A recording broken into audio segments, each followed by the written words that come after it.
வணக்கம். நியூஸ் ஃபர்ஸ்டின் உலக முக்கிய செய்திகள். முதலில் தலைப்புச் செய்திகள். ஈரான் போர் விமானங்கள் மூலம் அமெரிக்க தளங்கள் மீது அதிரடி தாக்குதல். ஒபெக் அமைப்பிலிருந்து விலகிய ஐக்கிய அரபு ராச்சியம். உலக எண்ணெய் சந்தையில் அதிரடி மாற்றம். அமெரிக்கா ஈரான் மீண்டும் மோதல். சீனா விடுத்துள்ள கடும் எச்சரிக்கை. ரஷ்யாவுக்கு ஆதரவாக உக்ரைன் போரில் களமிறங்கிய வடகொரியாவுக்கு ஏற்பட்ட பேரிழப்பு. ஈரானுடனான போர் நிறுத்தம் தொடர்பில் அமெரிக்கா வெளியிட்டுள்ள உத்தியோகபூர்வ அறிவிப்பு. ஆஸ்திரேலியாவில் விமான விபத்தில் 2 உயிரிழப்பு. அமெரிக்காவின் கடவுச்சீட்டில் ட்ரம்பின் முகம். முடங்கும் அபாயத்தில் இந்திய விமான போக்குவரத்து துறை. கனடாவின் இந்த பகுதியில் செல்போன்களுக்கு முழுமையான தடை. இஸ்ரேலுடன் நேரடி பேச்சுவார்த்தை நடத்த தயார். இந்திய உத்தரப்பிரதேசத்தில் 594 கிலோமீட்டர் நீளமுள்ள கங்கா அதிவிரைவு சாலை திறப்பு. மெலானியா ட்ரம்பின் முகத்தில் ஒரு விதவைக்குரிய பொலிவுள்ளதாக சர்ச்சை கருத்து. தொடர்பான விரிவான செய்திகள். நேற்று மத்திய கிழக்கு போர்முனையில் இருந்து கிடைத்துள்ள அதிரடி தகவல்கள் ஈரானின் வான்படை அமெரிக்காவின் பாதுகாப்பு வலயங்களை உடைத்து தாக்குதல் நடத்தியுள்ளதை உறுதிப்படுத்துகின்றன. காலாவதியானதாக கருதப்பட்ட ஈரானிய போர் விமானங்கள் அமெரிக்காவின் நவீன தொழில்நுட்பத்தையே அதிர வைத்துள்ளதாக தெரிவிக்கப்பட்டுள்ளது. ஈரானிய வான்படை தனது பழைய F-5 டைகர் போர் விமானங்களை பயன்படுத்தி வளைகுடா நாடுகளில் உள்ள அமெரிக்க தளங்கள் மீது வெற்றிகரமான தாக்குதலை நடத்தியுள்ளது. அமெரிக்காவின் நவீன வான் பாதுகாப்பு அமைப்புகளை மீதும் ஈரானின் F-5 விமானம் ஒன்று இந்த கூட்டுக்குண்டு வீச்சு தாக்குதலை நடத்தியது.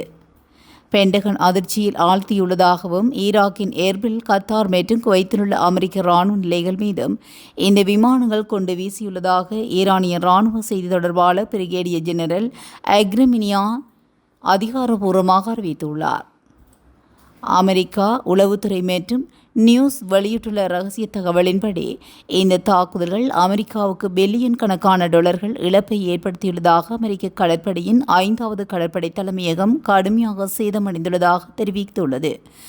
அல் உதைத் அல் ஷேலம் விமான தளங்களில் உள்ள ஹேக்கர்கள் தகவல் தொடர்பு கோபுரங்கள் மற்றும் ரேடர் அமைப்புகள் அளிக்கப்பட்டுள்ளதாகவும் பிப்ரவரி மாதம் 28 முதல் இதுவரை சுமார் 538 அமெரிக்க வீரர்கள் காயமடைந்துள்ளதாகவும் 15 பேர் உயிரிழந்துள்ளதாகவும் உறுதிப்படுத்தப்பட்டுள்ளது. சர்வதேச அளவில் மசகு எண்ணெய் உற்பத்தி மற்றும் விலையை தீர்மானிக்கும் முக்கிய அமைப்பான ஒபெக் மற்றும் ஒபெக் பிளஸ் குழுமங்களில் இருந்து விலகுவதாக ஐக்கிய அரபு ராச்சியம் அதிரடியாக அறிவித்துள்ளது.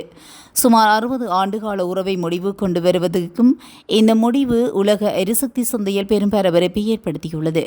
தங்கள் நாட்டின் நீண்டகால மூலோபாய மற்றும் பொருளாதார பார்வை மற்றும் மாறிவரும் எரிசக்தி தேவைகளை கருத்தில் கொண்டு இந்த முடிவு எடுக்கப்பட்டுள்ளதாக ஐக்கிய அரபு ராச்சியம் தெரிவித்துள்ளது. ஒபெக் அமைப்பின் கட்டுப்பாடுகளின்றி சுதந்திரமாக செயல்படுவது நாட்டின் எண்ணெய் உற்பத்தியில் கூடுதல் நெகிழ்வுகள் தன்மையை வழங்கும் என்றும் அந்நாட்டு எரிசக்தி துறை அமைச்சர் குறிப்பிட்டுள்ளார். ஐக்கிய அரபு ராச்சியத்தின் இந்த விலகல் ஒபெக் அமைப்புக்கு பலத்த பின்னடைவாக கருதப்படுகின்றது. ஒபெக் அமைப்பின் மொத்த உற்பத்தி திறனில் 15% அமீரகம் கொண்டுள்ளது. தற்போது 2 ஆண்டுக்கும் 2.9 மில்லியன் பேரல் எண்ணெய் உற்பத்தி செய்யும் ஐக்கிய அரபு ராச்சியம் வெளியேறுவதனால் ஒபெக் உறுப்பினர்களின் எண்ணிக்கை 11ஆக குறையும் என்று ஒபெக் அமைப்பின் தலைமையகம் செயல்படும் சவுதி அரேபியா இனி சந்தையை நிர்வகிப்பதில் மற்ற நாடுகளை கட்டுக்கோப்பாக வைத்திருப்பதிலும் கடும் சவால்களை சந்திக்கும் என்று பொருளாதார வல்லுநர்கள் எச்சரிக்கின்றனர். எரிசக்தி ஆய்வாளர் சவுல் ஹவோனிக் இந்த முடிவை ஒபெக் அமைப்பின் முடிவில் ஆரம்பம் என்று வலியுறுத்தினார். ஐக்கிய அரபு ராச்சியத்தை பின்பற்றி மற்ற நாடுகளும் வெளியேறினால் இந்த அமைப்பு முற்றிலுமாக சிறையக்கூடும் என்று அஞ்சப்படுகின்றது. 1960இல் Iran, Iraq, Kuwait, Saudi Arabia மற்றும் வெனிசுலா ஆகிய நாடுகளால் உருவாக்கப்பட்ட ஒபெக் அமைப்பில் ஐக்கிய அரபு ராச்சியம் 1967இல் இணைந்தது என்றும் சர்வதேச சந்தையில் எண்ணெய் விலையை நிலைநிறுத்துவதே இவ்வமைப்பின் முக்கிய நோக்கமாக கருதப்படுகின்றது. ஏற்கனவே அங்கோலா போன்ற நாடுகள் உற்பத்தி கட்டுப்பாடு காரணமாக இவ்வமைப்பிலிருந்து விலகிய நிலையில் தற்போது ஒரு வலுவான உறுப்பு நாடான ஐக்கிய அரபு ராச்சியம் வெளியேறியிருப்பது மத்திய கிழக்கு நாடுகளின் அரசியலிலும் உலக எண்ணெய் வர்த்தகத்திலும் ஒரு மிகப்பெரிய மாற்றத்தை வித்திட்டுள்ளது. இது உலக பொருளாதார ஒழுங்கமைப்பில் ஒரு அடிப்படை மறுசீரமைப்பாகவும் பார்க்கப்படுகின்றது. அமெரிக்காவுக்கும் ஈரானுக்கும் இடையே மோதல் மீண்டும் ஏற்படுவதற்கு எதிரான தனது அழைப்பை சீனா புதன்கிழமை மீண்டும் வலியுறுத்தியதுடன் பதற்றம் அதிகரிப்பது உலக பொருளாதாரத்தின் நீண்டகால விளைவுகளை ஏற்படுத்தக்கூடும் என்றும் எச்சரித்துள்ளது. மத்திய கிழக்கில் நிலவும் சூழல் ஏற்கனவே உலகளாவிய எரிசக்தி சந்தைகளை சீர்குலைத்து பல நாடுகளில் விநியோக பற்றாக்குறை மற்றும் பொருளாதார நெருக்கடிக்கு வழிவகுத்துள்ளது என்றும் சீன வெளியுறவு அமைச்சர் செய்தி தொடர்பாளர் தெரிவித்துள்ளார். போரின் தீ மீண்டும் பற்றிக் கொள்வதை தவிர்க்க அனைத்து முயற்சிகளையும் மேற்கொள்வதே முக்கியம் என்று பெய்ஜிங்கில் செய்தியாளர்களிடம் கூறிய லின் தொடர்ச்சியான ஸ்திரத்தன்மை பரந்த பிராந்திய கொந்தளிப்பை தூண்டி உலக பொருளாதார வளர்ச்சியை பாதிக்கும் என்றும் எச்சரித்துள்ளார். மேலும் பதற்றம் அதிகரிப்பதை தடுப்பதிலும் ஒரு விரிவான மற்றும் நீண்டகால போர் நிறுத்தத்தை ஊக்குவிப்பதிலும் தான் அடிப்படை தீர்வு உள்ளது என்று அவர் வலியுறுத்தினார். மேலும் நிலையான சர்வதேச தொழில்துறை மற்றும் விநியோக சங்கிலிகளை பாதுகாக்கும் அதேவேளையில் அனைத்து தரப்பினருடன் தொடர்பை பேணி ராஜேந்திர ரீதியாக தொடர்ந்தும் ஈடுபடுவதாக சீனா உறுதியளித்துள்ளது. ரஷ்யாவுக்கு ஆதரவாக உக்ரைனுக்கு எதிரான போரில் பங்கேற்ற சுமார் 6000 வடகொரியா வீரர்கள் உயிரிழந்திருக்கலாம் என மதிப்பிடுவதாக வெளிநாட்டு தகவல்கள் தெரிவிக்கின்றன.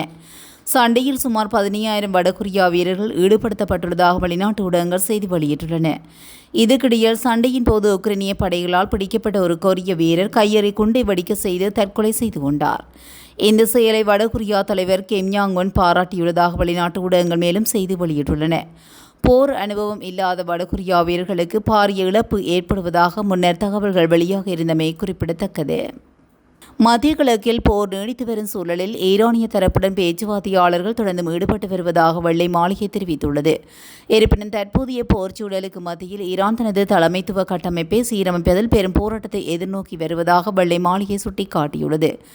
ஈரானுக்கு எதிராக டொனால்ட் ட்ரம்ப் தனது சமூக ஊடகத்தில் விடுத்த கடுமையான எச்சரிக்கையை தொடர்ந்து இந்த உத்தியோகபூர்வ அறிக்கை வெளியாகியுள்ளது.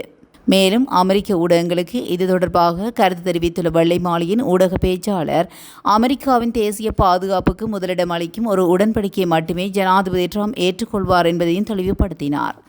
ஈரானுடன் எத்தகைய ஒப்பந்தங்களை மேற்கொள்வதாக இருந்தாலும் அது அமெரிக்காவின் நலன்களை எவ்விதத்திலும் விட்டுக் கொடுக்காத வகையில் அமையும் என்பதையும் அவர் வலியுறுத்தினார். தெற்கு ஆஸ்திரேலியாவில் விமானம் ஒன்று விமான கொட்டகையில் மோதி விபத்துக்குள்ளானதில் பெருந்தீ விபத்து ஏற்பட்டது. இந்த தீ விபத்தில் 2 உயிரிழந்துள்ளதாக உள்ளூர் ஊடகங்கள் செய்தி வெளியிட்டுள்ளன. ஆஸ்திரேலியாவில் உள்ளூர் ஊடகமான 7 நியூஸ் வெளியிட்டுள்ள தகவலின்படி அடிலைட்டில் உள்ள பாராஃபீல்டு விமான நிலையத்தில் தரையிறங்க முயன்றபோது விமான விபத்து ஏற்பட்டதாக கூறப்படுகிறது.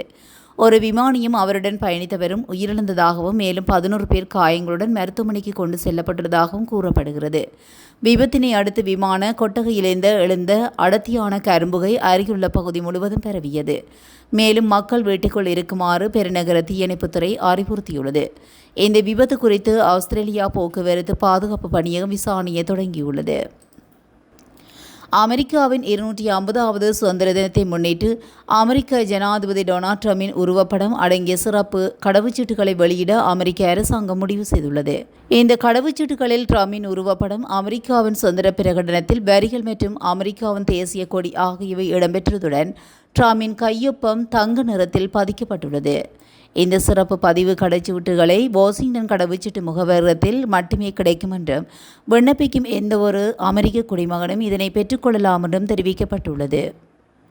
இந்திய விமான போக்குவரத்து துறை முடங்கும் அபாயத்தில் உள்ளதாக இந்திய ஊடகங்கள் செய்தி வெளியிட்டுள்ளன. இந்த தகவலானது இந்தியா செல்லும் சர்வதேச பயணிகளுக்கு அதிர்ச்சியை ஏற்படுத்தியுள்ளது. அந்த வகையில் ஏர் இந்தியா, இண்டிகோ மற்றும் ஸ்பைஸ்ஜெட் ஆகிய நிறுவனங்களை பிரதித்துவப்படுத்தும் இந்திய வானூர்தி நிறுவனங்களின் கூட்டமைப்பு இந்திய வான்வழி போக்குவரத்து துறை தீவிர அழுத்தத்தில் இருப்பதாகவும் சில நிறுவனங்கள் செயற்பாடுகளை நிறுத்தும் விளிம்பில் இருப்பதாகவும் எச்சரிக்கப்பட்டுள்ளது. மே 1 நடைபெறவுள்ள அடுத்த மாதாந்திர எரிபொருள் விலை திருத்தத்துக்கு முன்னதாக அவசர விலை நிவாரணத்தை வழங்குமாறும் இந்திய அரசாங்கத்திடம் கோரிக்கை விடுத்துள்ளது. ஒன்டாரியோ மாகாணத்தில் உள்ள பாடசாலைகளில் செல்போன் பயன்பாட்டுக்கு முழுமையான தடை விதிப்பது குறித்தும் குறிப்பிட்ட வயதுக்குட்பட்ட சிறுவர்களுக்கு சமூக ஊடக பயன்பாட்டை கட்டுப்படுத்துவது குறித்தும் மாகாண அரசு தீவிரமாக பரிசீலித்து வருவதாக கல்வி அமைச்சர் போல் கலந்திரா தெரிவித்துள்ளார். லண்டன் பகுதியில் புதிய பாடசாலைகளை நிர்மாணிப்பது தொடர்பான அறிவிப்பின் போது செய்தியாளர்களிடம் பேசிய அவர் இதனை முக்கியமான காரணங்களை பகிர்ந்து கொண்டார். ஆரம்ப மற்றும் மேல்நிலை பள்ளிகளில் செல்போன் பயன்பாடு ஒரு பெரும் சிக்கலாக மாறியுள்ளதாக அமைச்சர் தெரிவித்தார். எனவே பாடசாலை வளாகத்துக்குள் செல்போன்களை பயன்படுத்த முழுமையான தடை விதிக்க அரசு ஆலோசித்து வருகிறது. எனினும் உடல்நல காரணங்களுக்காக சில விதிவிலக்குகள் அளிக்கப்படும் என்றும் மனிடோபா மாகாணம் சிறுவர்களுக்கான சமூக ஊடக தடையை அறிவித்த நிலையில் ஒன்டாரியோ அதைவிட கடுமையான சட்டங்களை கொண்டுவர திட்டமிடப்பட்டுள்ளது. இஸ்ரேலுடன் நேரடி பேச்சுவார்த்தைகளை முன்னெடுக்க விரும்புவதாக லெபனான் அறிவித்துள்ளது. அந்நாட்டின் வெளியுறவு அமைச்சர் யோசப் ராகி இந்த விடயத்தை தெரிவித்துள்ளார். லெபனான் மற்றும் இஸ்ரேலிடையே நிலைவரும் பதற்றமான சூழலில் எல்லையில் நிரந்தர போர் நிறுத்தத்தை எட்டவும் லெபனான் பகுதியிலிருந்து இஸ்ரேலிய படைகளை முழுமையாக வெளியேற்றவும் இஸ்ரேலுடன் நேரடி பேச்சுவார்த்தையில் ஈடுபட பெய்ரூட் முடிவு செய்துள்ளதாக அவர் குறிப்பிட்டுள்ளார். போலந்து நாட்டின் துணை பிரதமரும் வெளியுறவு அமைச்சருமான ராடோஸ்லாவ் ஜிகோர்சியுடன் நடத்திய தொலைபேசி உரையாடலின் போதே இந்த முக்கிய முடிவை அவர் பகிர்ந்து கொண்டார். இந்த உரையாடலின் போது லெபனான் எல்லைகளின் இறையாண்மையை அங்கீகரிப்பதாகவும் லெபனானின் எந்த ஒரு பகுதியையும் இணைக்கும் முயற்சியை போலந்து திட்டவட்டமாக எதிர்ப்பதாகவும் அவர் உறுதியளித்துள்ளார். உத்தரப்பிரதேசத்தில் 36,230 கோடி ரூபாய் மதிப்பீட்டில் 12 மாவட்டங்களை இணைக்கும் விதமாக 594 கிலோமீட்டர் நீளத்துக்கு அமைக்கப்பட்ட கங்கா அதிவிரைவு சாலையை பிரதமர் நரேந்திர மோடி திறந்து வைத்து நாட்டுக்கு அர்ப்பணித்தார். மத்திய அரசின் கிரீன்ஃபீல்டு சாலை திட்டத்தின் கீழ் 6 வழித்தடங்களுடன் அமைக்கப்பட்ட இந்த சாலை உத்தரப்பிரதேசத்தின் மிக நீண்ட விரைவு சாலையாகும்.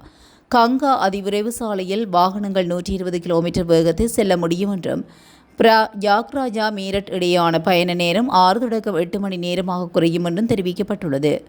உத்தரப்பிரதேசத்தின் மேற்கு மத்திய மற்றும் கிழக்கு மண்டலங்களை ஒன்றிணைக்கும் இந்த சாலையோர பகுதிகளில் 47,000 கோடி மதிப்பீட்டில் ஒருங்கிணைந்த தொழில் உற்பத்தி மையங்களை அமைக்க அம்மாநில அரசு முடிவு செய்துள்ளது.